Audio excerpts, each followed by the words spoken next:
Hello, everyone. Welcome back to the Your English podcast, the best way to improve your English. So today we're doing something a little different from our usual language lesson. Yeah, we're taking a bit of a deep dive, aren't we? Exactly. Into a topic that's honestly super important for just, general well-being. Uh-huh. It actually came up in a recent episode of the Your English podcast itself. Right, the one about hobbies and leisure. Yeah. Specifically for beginners. That's the one. It was called Ha Oshi Salad Ushiguramayo Pu Hichibukula. Which translates pretty directly to, what is your hobby? Podcast and leisure for beginners. So our plan today is to, go a bit deeper than that original chat. Definitely. We really want to get into why hobbies aren't just, time fillers. Right. How they actually impact your life in, fundamental ways. And more than that, look at some practical ways you listening can find these activities. And maybe even more importantly, figure out how to fit them into your daily life. Yeah, especially thinking about them as tools for, relaxation or just shaking things up a bit, breaking the routine. Totally. Think about those classic examples they brought up. Like drawing. Yeah, drawing or picking up a guitar. Getting lost in a good book. Always a good one. Or, sports. Getting active. These aren't just things to do, are they? They're more like paths. Paths to new skills, yeah, or different ways of seeing things. And definitely a way to feel, more fulfilled. For sure.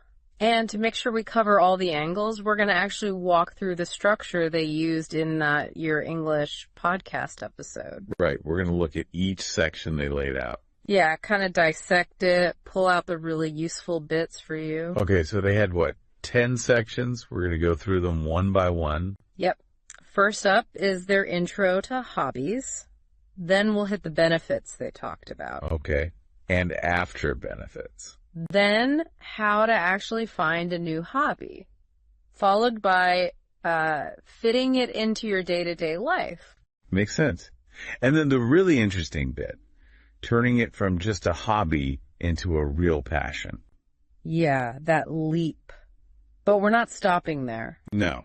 But also cover the social side, the advantages they mentioned. Ah, good point. And joining clubs and groups, right? Exactly. And that kind of surprising angle about how hobbies can connect different generations. Oh, I like that part. Me too.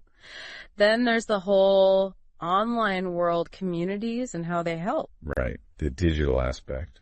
And finally, they wrap it all up with a conclusion aiming to sort of inspire action. Sounds like a thorough plan. So where do we start? Section I. Let's do it. Section I. Introduction to hobbies. Okay, so point 1 in their structure notes was your welcoming tone, setting that friendly vibe right away. Well, trying to make people feel comfortable from the get-go. Especially if it's a beginner-focused topic. Absolutely. And then point 2, I apparently introduced the podcast and stated the purpose clearly. Yeah, setting expectations, super important so people know what they're in for. You know what people are guessing, right? Exactly. Which leads to point 3, explicitly stating the topic. What is your hobby? Podcast and leisure for beginners. Just putting it out there, no ambiguity. And right in that intro, point 4, they started talking about why hobbies matter. Uh-huh. Challenging routine, that was a big one. Yeah, breaking out of the daily grind. And specifically, calling out relaxation, making time for it. It's about being intentional, isn't it? Carving out that space. Definitely. And point 5, they brought in those examples again. Drawing, guitar, books, sports. The things most people can relate to, or at least imagine, easy entry points. And then point 6, this is interesting, you shared a personal bit early on. Ah, right. about how a hobby helped me with work stress. Yeah, and that, like, immediately makes it feel less abstract, you know? Makes it real. Like, okay, this isn't just theory. It actually helps people. Exactly. And point 7, the motivational kick. Opening new horizons. Self-expression. Yeah. Finding new parts of yourself, maybe. Things you don't tap into at work. That's a powerful motivator. For sure. And finally, point 8 in the intro, they laid out the roadmap. Telling people what's coming up. Benefits, finding hobbies, fitting them in, social stuff. Yeah, giving that structure makes it feel less overwhelming, more like a journey. Okay, that covers the intro section. Ready for section 2? The benefits. Let's dive into Joncha. Benefits of hobbies. Point 9 was pretty straightforward. Just that doing stuff you enjoy brings joy and satisfaction. Yeah, seems obvious, but it's fundamental, right? That intrinsic reward. It's the core of it, really, that positive feeling you get. And point 10, they gave examples of hobbies that specifically help you, like, develop. Right, like reading, expanding your knowledge. Or drawing, honing creativity, music improving brain function, apparently. Even gardening. Connecting with nature, learning patience. It's cool how many hobbies have those, like, hidden perks. Totally. You start something for fun and then realize it's making you better at other things, too. Learning disguised is fun. I like that. Then point 11, a big one. Managing stress. Ah, yes. Distracting yourself from the daily worries. When you're really into something, your brain just shifts gears, doesn't it? It really does. It's like active rest for your mind. Which connects to point 12. Self-development and improved concentration. How so? Well, focusing on mastering a skill in your hobby, that discipline can carry over. Ah, okay. So getting better at guitar might make you better at focusing on a work report? Potentially, yeah. That focused effort strengthens the muscle, so to speak. Interesting. And point 13 specifically mentioned creative self-expression.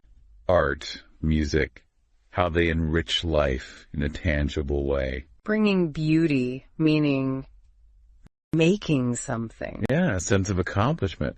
And then point 14, another personal story, this time from me. About finding work-life balance through a hobby. Exactly. Again, making it practical. Showing these benefits aren't just abstract ideas. Those stories really ground the discussion, I think. Me too.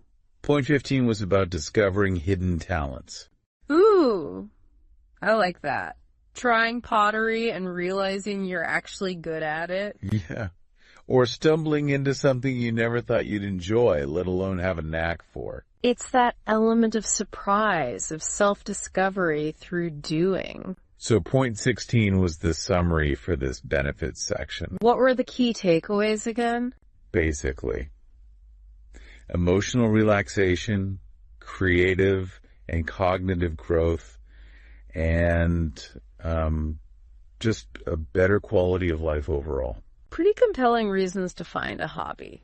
Definitely makes the case. Okay, ready to move on to finding one? Section 3? Yep. Section 3, Awo o upcha. Finding a new hobby. Point 17 kicks off with a challenge. Stepping out of the comfort zone. Exactly. Being willing to experiment with new stuff. That's often the hardest part, isn't it? Just starting something unfamiliar. Totally. That inertia. But they argued that's where the magic happens. You gotta try it to know if you like it. Simple as that. Point 18 offered advice on what to try. Like the range, sports, cooking, reading. Yeah, encouraging a broad look. Don't just think of one type of activity. And point 19 gave concrete ways to try things out. Like those intro workshops, drawing, cooking classes, trial music lessons. Yeah. Low commitment ways to just, dip your toes in. See if it clicks without signing your life away. And point 20, Specifically recommended starting small or in groups. Reduces the scariness factor. Exactly. Trial lessons, beginner groups. Yeah. You're not the only one figuring it out. Makes sense. And point 21, another personal story. Alex this time. Ah, yes. Trying something new and stumbling onto a hobby he loved. Again, these anecdotes just make it feel possible for the listener. They really do. Point 22 suggested trying, multiple things. Yeah, maybe even at the same time, to compare and see what sticks. You don't have to commit to the very first thing you try. Explore. And point 23 was crucial. Don't fear mistakes. Especially at the start. Learning anything involves messing up. Totally. Embrace the awkward phase. And pay attention to how it feels. That trial session tells you a lot about your actual interest level. Right. Is it fun? Do you want to do it again? So wrapping up this section with point 24, finding a hobby is all about experimentation. Trying things, seeing what happens, leading to discoveries. A journey of trial and hopefully not too much error. Okay, next up. Fitting it in, section 4. Section 3. Malakab Logic Comedy Overview. Combining hobbies with daily life. Point 25 starts with the big one. Time. Prioritizing and managing time for your, digabut, favorite activities. Yeah. It's always the challenge, isn't it? Finding the time. But maybe if it's something you really enjoy, the motivation to find time is higher. That's the hope. Point 26 offered practical tips for planning. Like actually blocking out time, reading before bed, that kind of thing. Yeah, even small, consistent chunks. 15-20 minutes adds up. It makes it feel less daunting than trying to find a 3-hour slot. Definitely. And point 27 had that clever idea of combining things. Audiobooks while commuting. Or podcasts while exercising. Exactly. Using that dead time productively, but for enjoyment. Multitasking for personal growth. I like it. Point 28 recommended using a tool. A calendar. A planner. Yeah, actually scheduling your hobby time like it's an appointment. Makes it official. Harder to ignore. It does. It makes it feel more concrete, less optional. Point 29 talked about multitasking, but in a different way. How so? Like doing small bits of your hobby throughout the day, not just one big block. Ah, okay. Like 5 minutes of guitar practice here, 10 minutes there. Yeah, fitting it into the cracks without totally disrupting your flow. Good for some hobbies. True. Maybe not for others that need more setup. Good point. And then point 30, another personal share from Mina. Managing work and free time to always find a moment. Showing it's possible, even when busy. It's about finding your own system. That's encouraging. And point 31 was about goals. Setting achievable goals within the hobby to stay motivated. Yeah. Like, learn one new drawing technique a week, not become a master artist by Friday. Small steps. Creates that sense of progress. Keeps you going. Exactly. So, point 32 summarizes this section. Skillful integration.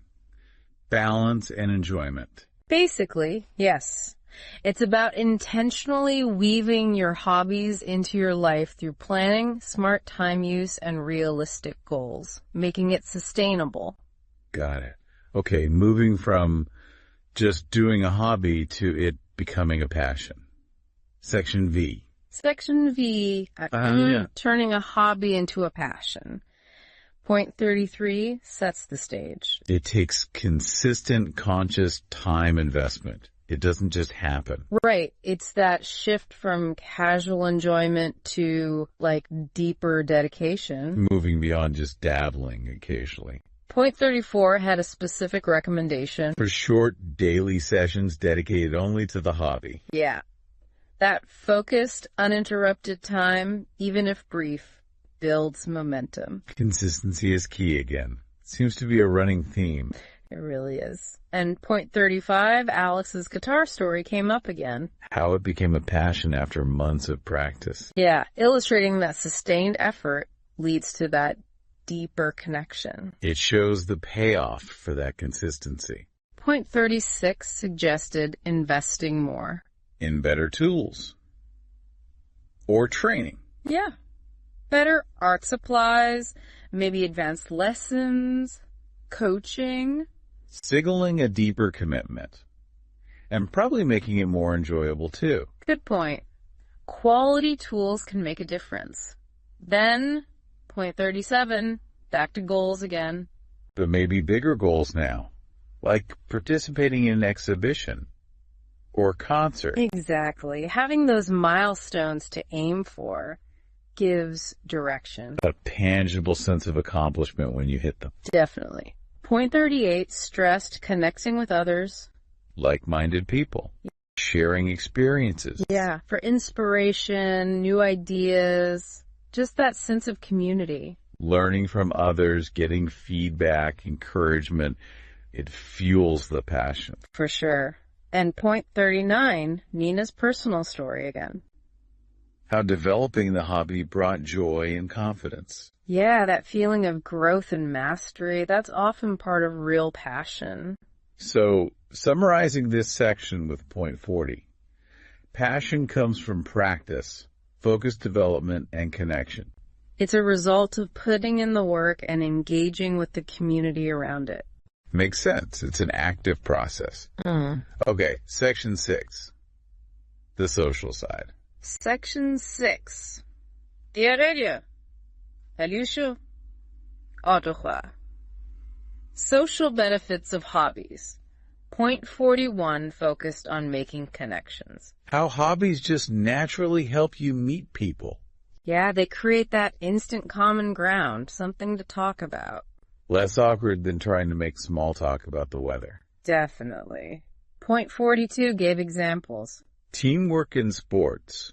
Shared learning in workshops. Yeah, activities where you're interacting, working together, or learning side by side. It fosters bonding. And point 43 talked about expanding your social circle. Finding friends who share that specific interest.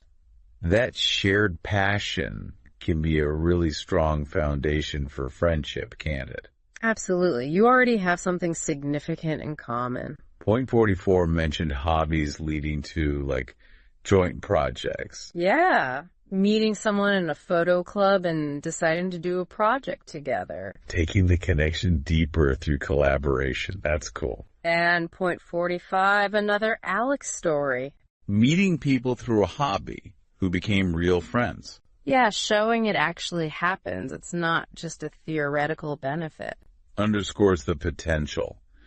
Point 46 had that interesting angle on age groups. Using hobbies to connect with teenagers or older adults. Bridging those generational gaps through shared interests. I really like that. Point 47 gave examples of that. Joint gardening, board games, crafts, things anyone can enjoy together. Creates those special intergenerational moments, passing skills down, or just having fun. And point 48 highlighted hobbies forming the basis for actual clubs or communities. Right. Evolving from shared interest into something more organized, providing ongoing connection. So, summarizing the social benefits in point 49, hobbies aren't just solo pursuits. No. They're powerful ways to build meaningful relationships and enrich your social life. Great point. Okay. Section 7 dives deeper into those groups. Section 7. Joining clubs and groups. Point 49 asked why bother joining.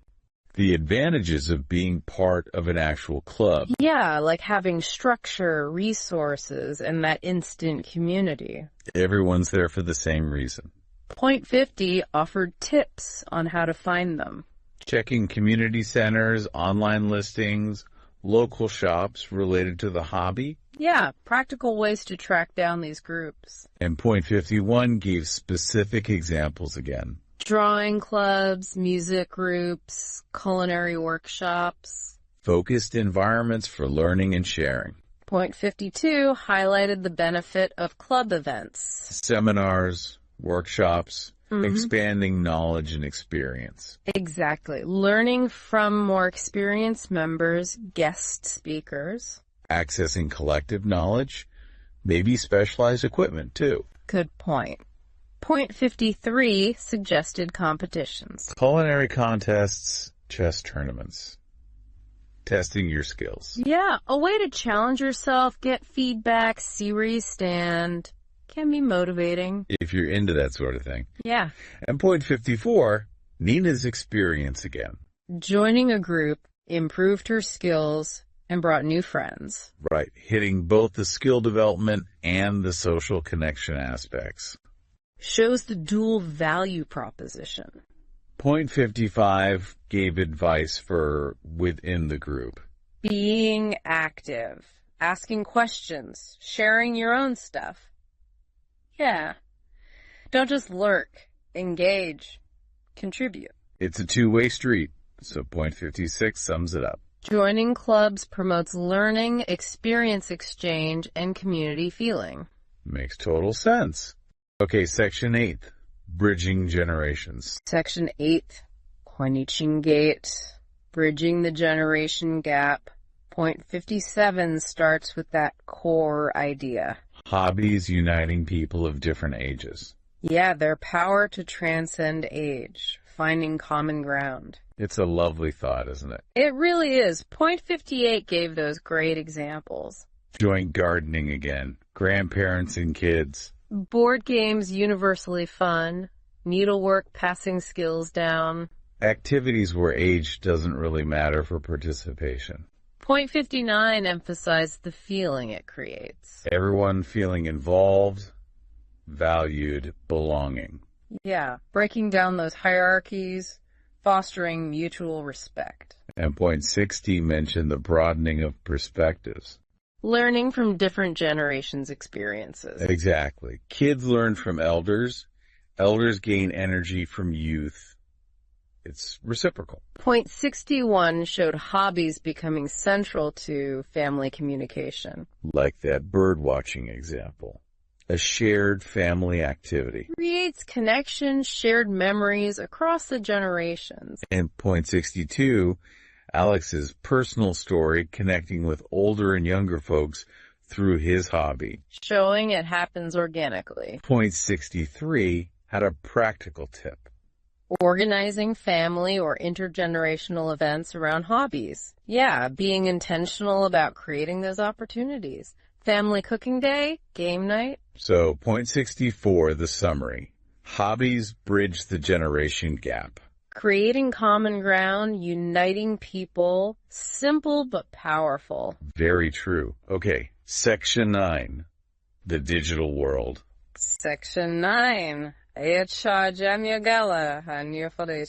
Online communities and digital communication. Point 65 acknowledges the internet's impact. How it's totally changed hobby development. Oh, massively. Erasing borders, creating global niches. Point 66 recommended actively joining these online spaces. Forums, social media groups, virtual clubs. Finding your people online. Point 67 shared success stories. People finding real connections, friendships through these communities. That happens all the time. Finding your tribe, even if they're miles away. Point 68 highlighted virtual events. Webinars, online workshops, learning from home. Yeah, accessing expertise and community without leaving the house. Huge convenience. Definitely. Point 69 gave platform examples. Facebook, Instagram, Discord, specialized forums. Helping people know where to look for their specific interest. You gotta find where your crowd hangs out online. And point 70, Nina's online group experience. Found friends and improved skills. Yeah, again, that dual benefit. Social support plus skill enhancement. It's a powerful combination. Point 71 emphasized going beyond local. Online means connecting globally. Exactly. Accessing a much wider pool of knowledge and perspectives. So, point 72, the summary. Digital communication provides support, experience exchange, and helps hobbies grow. It's an indispensable tool for many hobbyists today. Absolutely. Okay, last section, the wrap-up. Section X. Section X. Conclusion and inspiration. Point 73 brought it all together. Summarizing why hobbies matter. Personal development, recreation, self-expression. Yeah, reminding everyone of the core themes explored throughout the episode. Tying it all up neatly. Point 74, recap the key benefits again. Relaxation, uncovering talents, uniting people. Just reinforcing those main advantages one last time. And point 75 delivered that final motivational push. Seek, try, experiment. Every hobby makes life brighter. Yeah, an uplifting call to action. Be curious. Be brave. Point 76 had Alex's personal advice. Be open. Don't fear mistakes in the finding process. Embracing the journey, including the bumps. Point 77 was Nina's recommendation. Get inspired by others and share your own successes. Pay it forward, basically. Inspire others with your journey. Nice touch. Point 78 was the podcast-specific call to action. Subscribe, leave reviews, share your hobby stories. Engaging the audience, building that community connection. They wanted to hear from listeners. Point 79 finished with that powerful reminder. Hobby key to happiness and creative self-expression. Yeah, elevating it beyond just a pastime, framing it as something fundamental. And point 80, the final farewell. Alex and Nina thanking listeners, wishing them luck, inviting them back. Standard friendly sign-off. Okay, wow, that was a thorough structure they had. It really covered a lot of ground, didn't it? From the why to the how to the what next. Absolutely. So now that we've walked through their entire structure, yeah. Thank you, everyone listening, for joining us on this detailed deep dive into hobbies. Yeah, thanks for sticking with us as we unpack your English podcast episode structure. We really hope that going through all those points has given you some food for thought. Maybe spark some ideas. Or encouraged you to pick up something new. Or perhaps revisit an old hobby that's been gathering dust. Definitely. Just remember all those benefits we talked about. The stress relief. The personal growth, finding things out about yourself. And those social connections, whether it's in person or online. They really do add so much value to life. So, on that note, here's maybe one final thought for you to consider. Uh-oh. Something beyond the original episode. Kind of building on it, we talked a lot about the benefits, finding time, turning it into a passion. Right. But maybe, just maybe, the most rewarding part of having a hobby isn't just the finished product or the skill itself, but that ongoing journey. The journey. Yeah, the continuous learning, the little discoveries you make along the way about the hobby and, well, about yourself too. That learning and self-discovery itself being the biggest reward. I like that. Something to think about.